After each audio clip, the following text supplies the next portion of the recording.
পুরীতেই আছি, তোমরা দেখছো আমাদের ভিডিওস শেয়ার করেছি তোমাদের সাথে, সানরাইজ, সায়েন্সের টাইম ল্যাপস, আমাদের অ্যাক্টিভিটি, আমাদের সমুদ্রে স্নান। আজ সকালে গেছিলাম মন্দিরে পুজো দিতে। আজ আসলে আমাদের প্রথম বিবাহবার্ষিকী, তার জন্যই এই সময়টা পুরীতে আসা।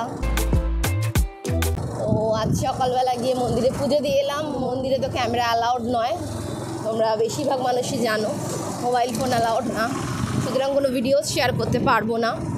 কিন্তু এখন মন্দিরে কিন্তু অনেক নিয়ম করে দিয়েছে। আমরা সবাই জানি পুরীর মন্দিরে 4টে গেট, তো এখন কিন্তু একটা গেট দিয়ে অনলি এন্ট্রি। আর সেই গেট দিয়ে আসতে গেলে সঙ্গে যেটা তোমাদেরকে এমতো অবস্থায় ক্যারি করতে হবে, আধার কার্ড, যতজন আসছো প্রত্যেকের ইন্ডিভিজুয়াল, আর প্রত্যেকের ডাবল ভ্যাকসিনেশনের একটা সার্টিফিকেট বা জেরক্স নিয়ে নিচ্ছে না। গেট করেছে, ছোটো ছোটো ছোটো ছোটো কাউন্টার করেছে, 5টা কি 6টা। সেই কাউন্টারে চেক করছে ক্যামেরায়, ওদের ডকুমেন্টসটা থাকছে, প্লাস যারা ও কাউন্টারে দাঁড়াচ্ছে তাদের ছবিটাও ক্যামেরায় উঠে যাচ্ছে। তারপর মন্দিরে ঢুকতে দিচ্ছে, অনেকটা ঘুরে মন্দিরে ঢুকতে হচ্ছে। যে মেন গেট পূর্ব গেটে এই পুরো ব্যাপারটা হচ্ছে। তো পূর্ব গেট দিয়েই ঢুকতে পারবে, এবং আমরা দক্ষিণ গেট দিয়ে বেরোলাম। দক্ষিণ গেটের সামনে তোমরা যদি বাইক নিয়ে আসবে, বাইক পার্কিং করার ব্যবস্থা রয়েছে। সুতরাং দক্ষিণ গেটের সামনে যদি কোনো জুতোর দোকান পাও, চেষ্টা করো দক্ষিণ গেটের সামনেই জুতোটা রাখতে। আমাদের যেটা সমস্যা হয়েছিল, আমরা পূর্ব গেটে জুতো রেখেছিলাম, দক্ষিণ গেট দিয়ে বেরিয়েছি, আবার হেঁটে অতটা গিয়ে জুতো নিয়ে এসে তারপর বাইক নিয়ে আমাদের রওনা দিতে হয়েছে। সো মন্দিরের ব্যাপারে এইটুকু ডিটেলসই দেওয়ার ছিল, এর চেয়ে বেশি কিছু দেওয়ার নেই। ডকুমেন্টসগুলো অবশ্যই ক্যারি করো। বেরিয়ে পড়েছি কোণারকের দিকে। এই 3 দিন পুরীতেই ছিলাম, পুরীর সমুদ্র, পুরীর মন্দির, এই সমস্ত কিছু এনজয় করছিলাম। আর মোহনায় গেছিলাম, মোহনা তোমাদের সাথে শেয়ার করেছি। আজ যাচ্ছি আমরা চন্দ্রভাগা বিচের দিকে।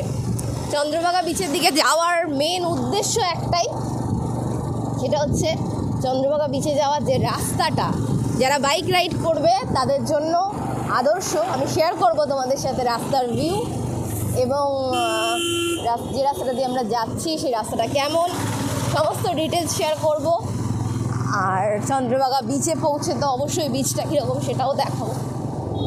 পুরী বিচ থেকে বেরিয়ে আমরা চলে এলাম চক্রতীর্থ রোডে। চক্রতীর্থ রোডের মাঝখানে যে গোল চাকতিটা রয়েছে, চাকতিটা থেকে বাঁ দিক নিতে হবে।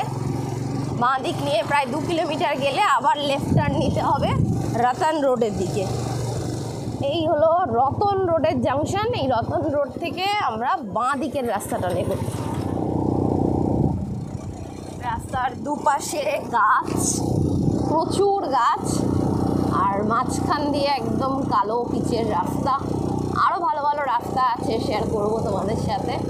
আপাতত রতন রোড থেকে বেরিয়ে আবার একটা গোল চাকতি আইল্যান্ড মতো পড়বে, আইল্যান্ড থেকে ঘুরে ডান দিক নিলে এই রাস্তাটা আমরা পেলাম। এই রাস্তাটাও খুব সুন্দর, তাই খানিকটা রাস্তা তোমাদের সাথে শেয়ার করলাম।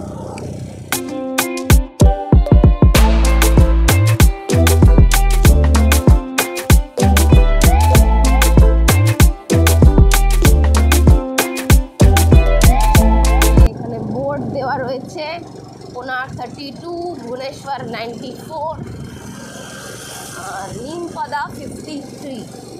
সুতরাং আমরা ঠিক রাস্তাতেই যাচ্ছি।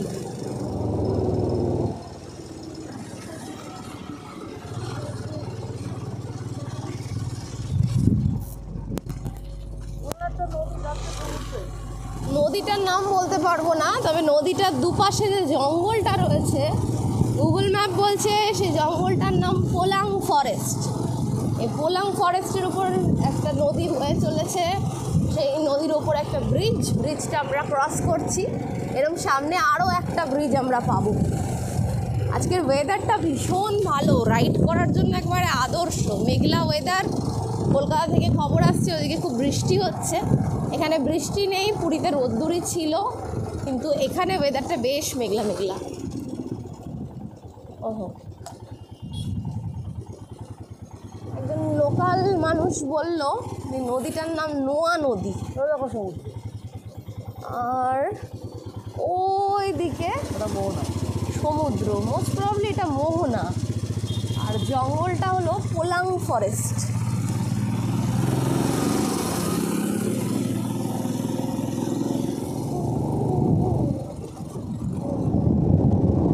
আচ্ছা, এই যে এরিয়াটা দেখতে পাচ্ছ এর ভিতরে কিন্তু পুরো অ্যাভোকাডো প্ল্যান্টেশন হয়। রাস্তাটা জাস্ট ফাটাফাটি ফাটাফাটি, কি 4 হুইলার কি 2 হুইলার রাইড করার বা রোডের জার্নি করার মজাটাই আলাদা।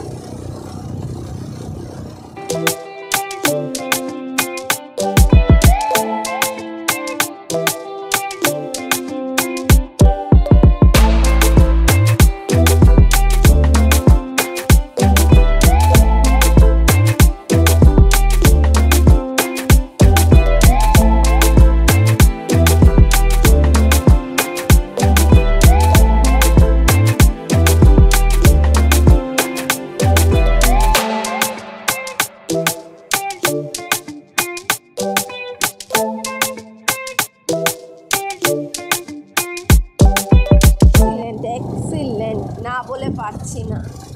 এত সুন্দর রাস্তা, ক্যানোপির মতো সাজানো রাস্তাটা। দুপাশে প্রত্যেকটা গাছের গায়ে রিফ্লেক্টর করার জন্য হোয়াইট রং করা আছে।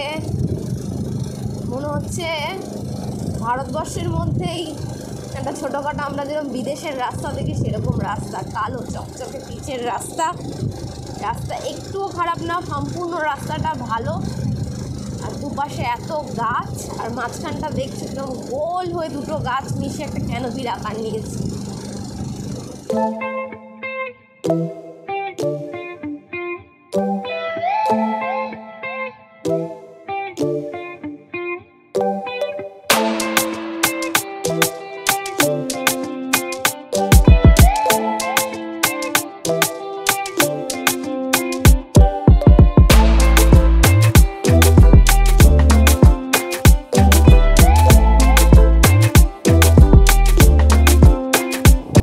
জমাট বাঁধা একপালি মেঘ, সঙ্গে এরকম মাখনের মতো রাস্তা। রাস্তার দুপাশে যে গাছগুলো দেখছো, এটা বর্ষাকালে যদি এই রাইডটা করা যায় সবচেয়ে ভালো হয়। গাছগুলো সব পাতায় ভর্তি থাকবে, শীতকালের জন্য পাতাগুলো ঝরে এরকম সাদা হয়ে আছে, এটার একটা আলাদা সৌন্দর্য হয়ে আছে। কিন্তু বর্ষাকালে যখন সবুজ পাতা ভরা থাকবে গাছে, আর তার উপর বৃষ্টির জলে পাতাগুলো চকচক করবে, তখন এই রাস্তাটা কীরকম হবে সেটা দেখার ইচ্ছা আমার নিজেরই রইল। আরেকবার তোমরাও আসতে পারো। আমরা সমুদ্রের কাছে চলে এসেছি প্রায় বলতে গেলে। ডান দিকে এক ঝলক সমুদ্র আমরা দেখতে পেয়েছি, এবার সামনে আসছে সমুদ্র, সেটা তোমাদের সাথে শেয়ার করব।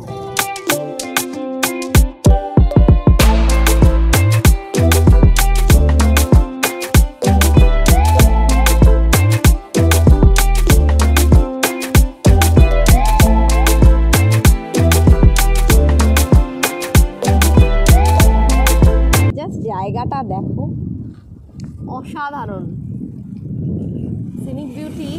নর্থ বেঙ্গল সিরিজ দেখেছো তোমরা, সেখানকে এক ধরনের বিউটি দেখেছো। এখানে ওড়িশাতে যে এত সুন্দর জায়গা আছে সমুদ্র ছাড়াও, আছে বললে ভুল কথা, এই রাস্তাগুলো তৈরি করে এখন করা হয়েছে, কিন্তু না এলে ফিল করতে পারবে না।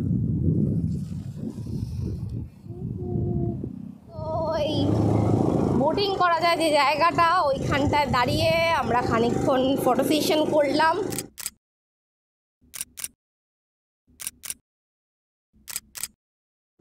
আর দারুণ সুন্দর জায়গাটা খানিকটা উপভোগ করলাম বলা চলে।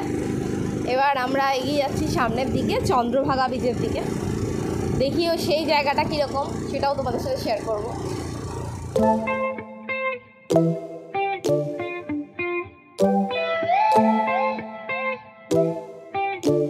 রাস্তাটা দেখো, রাস্তার ডান দিকে আমাদের সমুদ্র, প্রচুর গাছ আর বালিয়াড়ির জন্য সমুদ্রকে দেখা যাচ্ছে না। মাঝখান দিয়ে রাস্তাটা দিয়ে আমরা যাচ্ছি, সমুদ্র দেখা গেলে তোমাদেরকে দেখাচ্ছি আবার।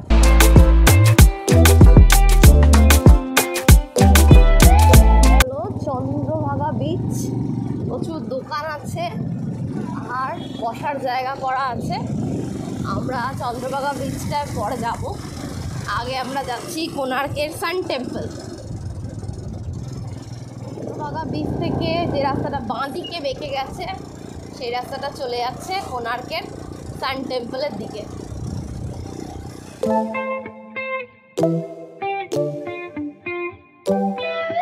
তার আগে এখান থেকে রাস্তা বন্ধ, এখানে বাইক পার্ক করে দিয়েছি। সামনে অনেক চশমার দোকান আছে, ব্যাগের দোকান টোকানও আছে। দিয়ে এই গেট দিয়ে হেঁটে ঢুকে ভিতরে যেতে হবে সান টেম্পলে। চলে এসেছি আমরা কোণার্কের সান টেম্পলে। এন্ট্রান্স দিয়ে ঢুকে এখানে একটা টিকিট কাউন্টার আছে। টিকিট কাউন্টারে কোণার্কের মন্দিরের ভেতরে যেতে গেলে টিকিট কাটতে হবে 20 টাকা পার পারসন। এসেছি আমরা কোণার্ক মন্দিরের ভিতরে। মন্দিরটার সামনেটার ভিউ তোমাদেরকে একটু পরে দেখাচ্ছি, কারণ এখানে ভীষণ ভিড়, প্রচুর ফটোগ্রাফার গাইড, এরা অত্যাচার করে মারবে, ফটো তুলুন। আর মানুষজন এখানে বিভিন্ন জায়গায় বসে ফটোশ্যুটে ব্যস্ত হয়ে পড়ছে। এটা খারাপ জিনিস না, নিশ্চয়ই ফটো তুলবে, সবাই ফটো তুলতে ভালোবাসে। সেটা বেশিক্ষণ সময় নষ্ট করলে তখন আর অন্য মানুষরা ফাঁকা এই মন্দির দেখে উঠতে পারবে না, এই সমস্যাজনক। তো ভিড় আছে, প্রচুর মানুষজন আছে। এই মন্দিরটার ততটা ভালো ভিউ তোমাদের সাথে শেয়ার করতে পারবো কিনা জানি না, চেষ্টা করব। সূর্য মন্দিরের ভাস্কর্য অত্যন্ত অনুপম। বেদি থেকে শুরু করে চূড়া পর্যন্ত প্রতিটি ইঞ্চি জায়গায় রয়েছে পাথরের ভাস্কর্য ও কারুকার্য। দেবতা, অপ্সরা, কিন্নর, যক্ষ, গন্ধর্ব, নাগ, মানুষ, বালিকা বধূর বিয়ের শোভাযাত্রা, রাজার যুদ্ধ প্রস্তুতি, মোহিনী, মিঠুন মূর্তি, 6 হাতের শিব, রাজদরবারের নানা দৃশ্য, পৌরাণিক বিভিন্ন ঘটনার প্রতিরূপ, নৃত্যরত নরনারী, প্রেমিক যুগল, ফাঁদ দিয়ে হাতি ধরা, শিকারের দৃশ্য ফুটিয়ে তোলা হয়েছে পাথরের বুকে। 1255 খ্রিস্টাব্দে পূর্ববঙ্গে রাজবংশের প্রথম নরসিংহদেব এই মন্দিরটি একটি বিশাল রথের আকারে নির্মাণ করেন। কোণারক নামটি সংস্কৃতে কোণ অর্থাৎ কোণা এবং অর্ক অর্থাৎ সূর্য এই শব্দ দুটির সমন্বয়ে গঠিত, যা মন্দিরে উল্লেখিত সৌর দেবতার অর্থাৎ সূর্যকে উৎসর্গ করা হয়েছিল। মন্দিরটি সূর্যের বিভিন্ন কোণের অবস্থানের গুরুত্বপূর্ণ অর্থ বহন করে। ইউরোপীয় নাবিকরা মন্দিরটিকে ব্ল্যাক প্যাগোডা নামে অভিহিত করতেন। কলিঙ্গ রীতিতে নির্মিত মন্দিরটির চূড়াগুলি প্রায় পিরামিড আকৃতির। মন্দিরটির উচ্চতা 857 ফুট। মন্দিরটির সামনে রয়েছে নাটমণ্ডপ, এছাড়াও রয়েছে গর্ভগৃহ, ভোগ মন্দির, নাট মন্দির। এই মন্দিরটির চারপাশে বেশ কিছুক্ষণ ঘুরে বেড়ালাম আমরা, আর কিছু সিনেম্যাটিক শট নিলাম তোমাদের জন্য। ভালো লাগলে খারাপ লাগলে কমেন্ট বক্সে অবশ্যই জানিও।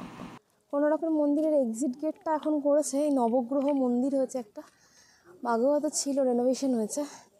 এই নবগ্রহ মন্দিরটার সামনে দিয়ে এক্সিটটা করেছে।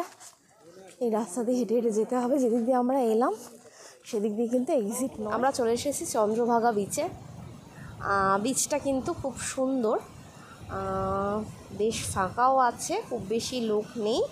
এখানেও 2-1 লোক স্নান করছে, তবে খুব বেশি লোক নয়। আর একটু একটু সূর্য উঠছে এখন। 2টো স্কুটার রাখা রয়েছে বালিতে রাইড করার জন্য, দেখতে পাচ্ছ তোমরা। তো এখানে বালিতে বোধহয় স্কুটারে রাইড করতে পারো তোমরা যদি চাও। এইটা পার্কিং প্লেসটা একটা গোল মতো চত্বর করা রয়েছে, যেখানে সব বাইকগুলো পার্ক করিয়ে রেখে এই বিচে খানিকক্ষণ সময় কাটানো যেতে পারে। এখন একটু ডাব সেশন, আমরা একটু ডাব খাবো এখন।